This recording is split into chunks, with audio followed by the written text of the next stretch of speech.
नमस्कार, जय जिनेंद्र। भविष्यम की ओर से मैं आशीष पाटनी आप सभी का अभिनंदन करता हूं। दोस्तों, आज का मेरा टॉपिक एक स्पेशल टॉपिक है और इस टॉपिक को एक वीडियो में कवर करना नामुमकिन है। इसलिए मैं इस टॉपिक पर अगले 3-4 वीडियो में भी बात करूंगा। तो आप ये समझ लीजिए ये सीरीज का पहला वीडियो है। तो आज का वीडियो किस बारे में है?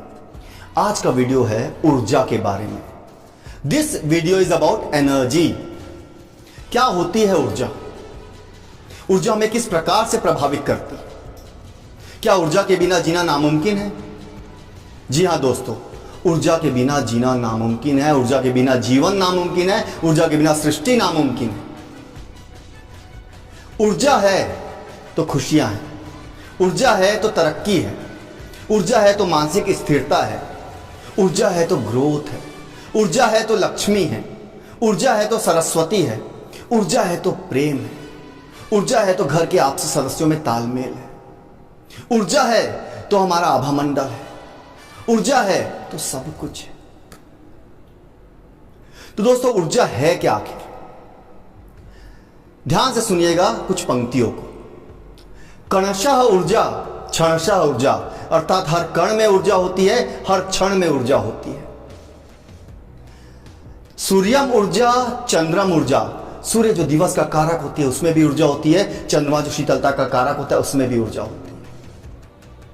तंत्रम ऊर्जा मंत्रम ऊर्जा, हर एक तंत्र शक्तियों की अपनी ऊर्जा होती है और हर एक मंत्रों की अपनी ऊर्जा होती है।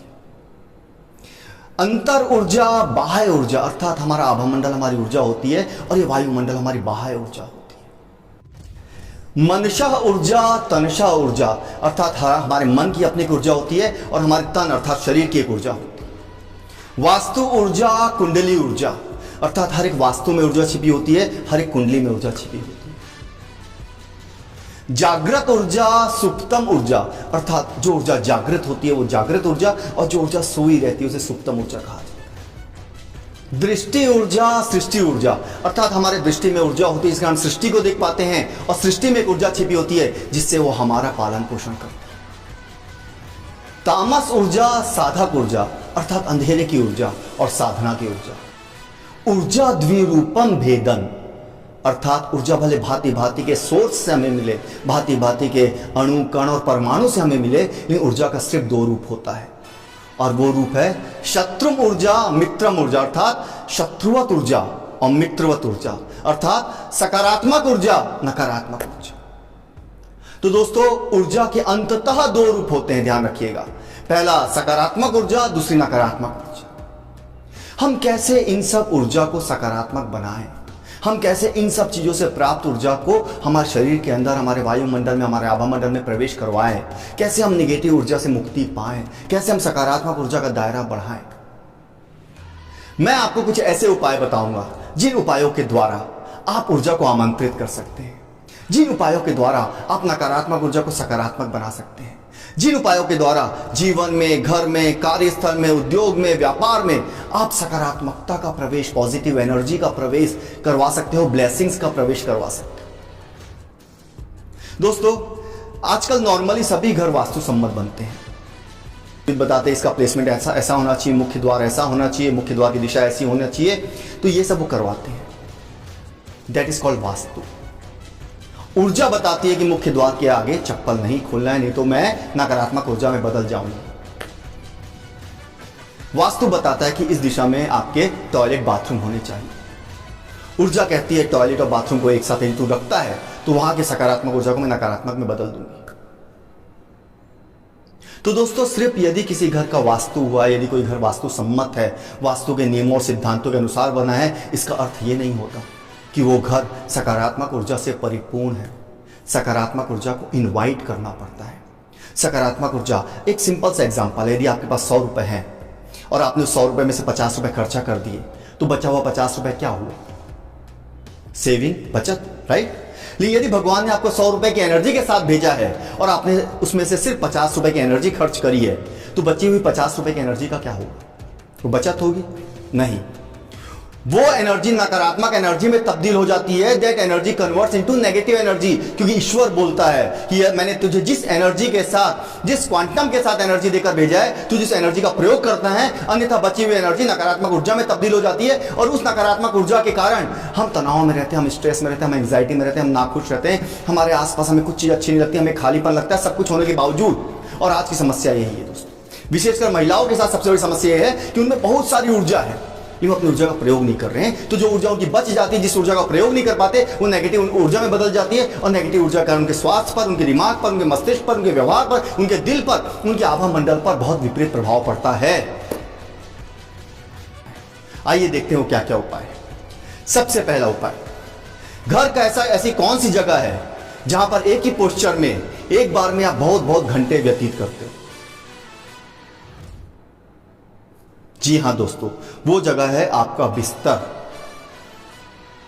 तो हम जिस जगह पर कई घंटे एक साथ रहते हैं, वहीं पे सोते हैं, वहीं पर उठते 4-5 घंटा हमारा वहीं पर व्यतीत होता है, तो आप समझिए उस बिस्तर की ऊर्जा क्या होगी, उस पीलो की ऊर्जा क्या होगी। हम चादर तो बदल देते हैं, लेकिन जो बिस्तर, जो गद्दी है, जो तकिया है, उसकी एनर्जी का क्या दोस्तों। इसलिए ऊर्जा सिद्धांत में कहा गया है कि प्रत्येक 7 वर्षों के पश्चात आप जिस बिस्तर पर सोते हैं, उस बिस्तर को आपको बदल देना चाहिए। आप जिस तकिए का प्रयोग करते हैं, उस तकिए को बदल देना चाहिए। अर्थात गद्दी और तकियों का आपको परिवर्तन करना अनिवार्य है प्रत्येक 7 वर्षों के पश्चात। अन्यथा जो तकिए और गद्दे में नकारात्मक ऊर्जा छिपी रहती है, वो रिफ्लेक्ट मारती है, और आप जब सुबह उठते हैं तो अपने आप में आप खुशी का, ताजगी का, एनर्जी का अनुभव नहीं करते हैं।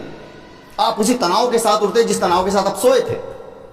पहला उपाय, प्रत्येक 7 वर्ष के पश्चात आपको अपनी गद्दी और तकिया को बदलना है। राइट।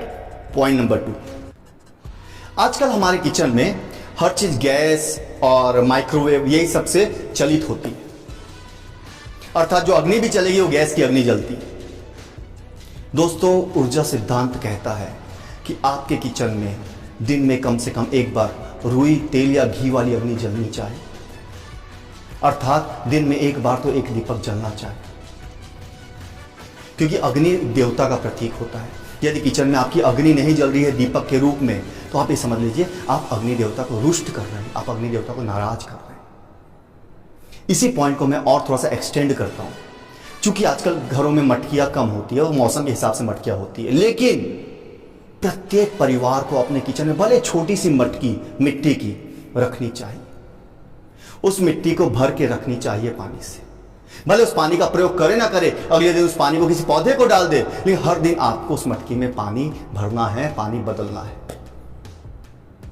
दोस्तों, ये जल और अग्नि का जो कॉम्बिनेशन है ना, ये अद्भुत कॉम्बिनेशन है। ये दोनों जहां बहुत बड़े शत्रु है ना, वह इन्होंने सृष्टि की रचना करी।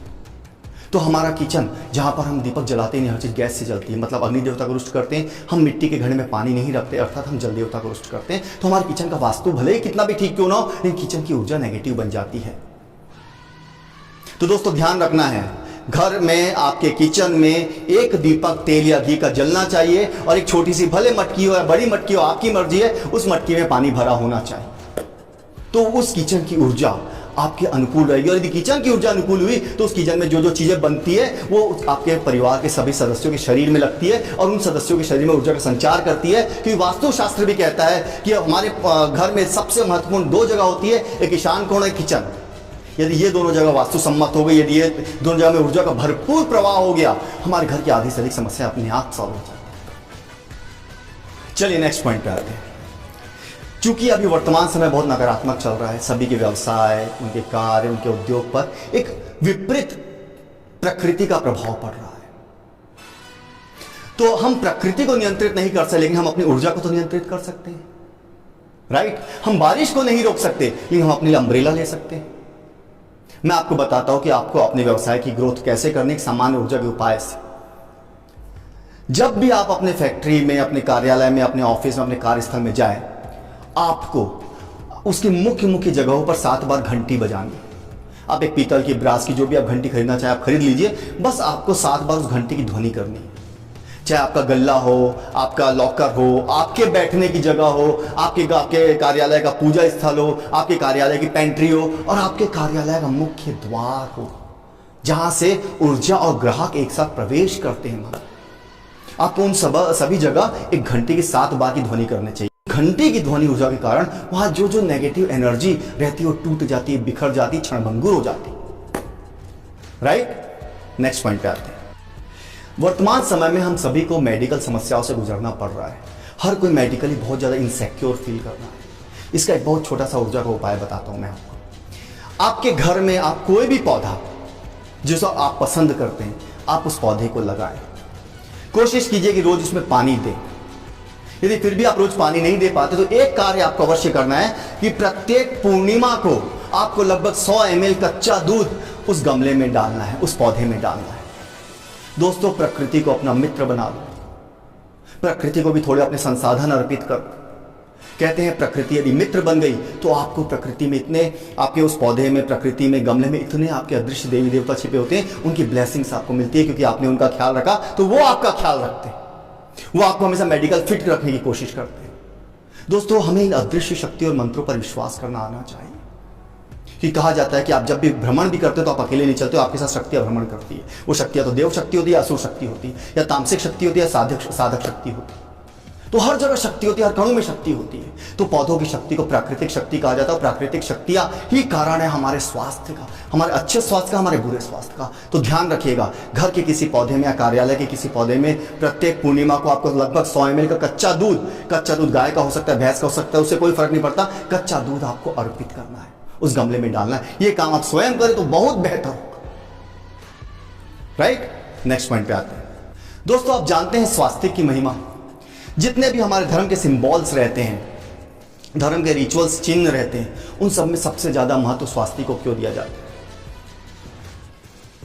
स्वास्तिक अपने आप में एनर्जी चक्र होता है।